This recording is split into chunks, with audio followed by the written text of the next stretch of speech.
Well, they warn it's a new threat from Iran. Its military saying it has deployed a so-called suicide drone for the first time during military drills near the strategic Strait of Hormuz. A top military Iranian commander describing it as a, quote, mobile bomb that's designed to strike at air, ground, and naval targets. It can hit them 1,000 miles away from Tehran. So, what does this possible new threat mean to us? Ambassador John Bolton is a former United States ambassador to the United Nations and a Fox News contributor. Ambassador, always good to see you.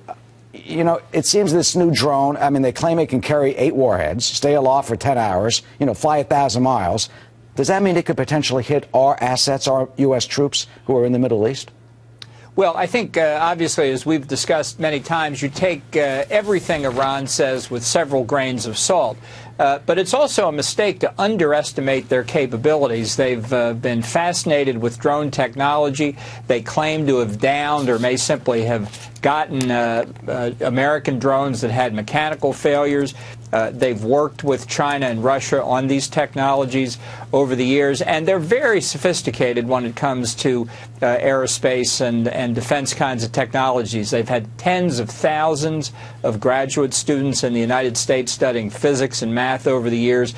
So I wouldn't, even though I don't believe it just because they say it, I wouldn't underestimate their aspirations. Just said something. I'm sorry to interrupt you. Should we let tens of thousands of Iranian students, I mean, they may be fine people, should we let them study in our country and take that back to Tehran?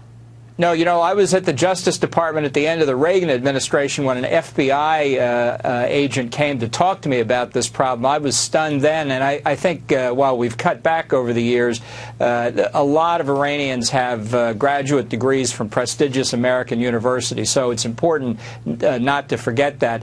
But I think what Iran wants with this is a capability to act against our forces in what they call the Persian Gulf and against the Arab states on the other side of the Gulf, as well potentially against Israel, using not just conventional weapons but biological and chemical weapons as well. They claim they have captured like 3 what is called Scan Eagles. Those are our potential drones. Remember back in May? We'll take a look.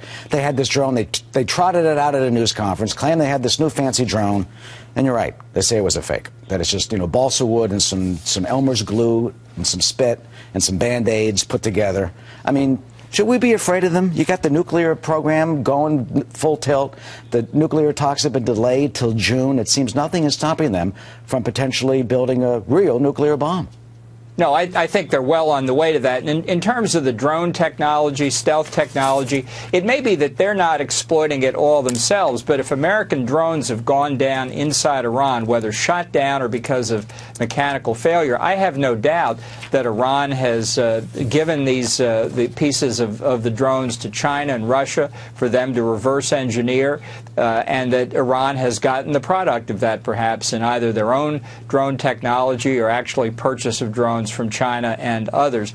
We know that Iran has a very active program of cooperation with North Korea on ballistic missiles. Who knows, maybe in the cyber warfare area as well.